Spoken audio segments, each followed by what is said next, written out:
Zdravím vás znova u další zajímavosti, kterou tady máme.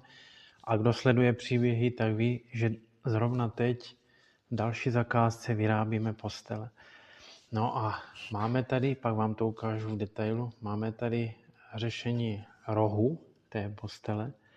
A to je vyřešeno vlastně takovým speciálním spojem, který je zhotovený na spodní frésce, jo, s tím, že pak tady ten spoj je řešen na kolíky.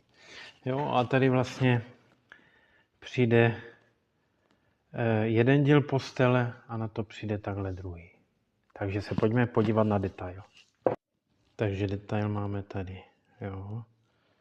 Tady nám to pěkně takhle pasuje a tady to pak přijde zalisovat na kolíky.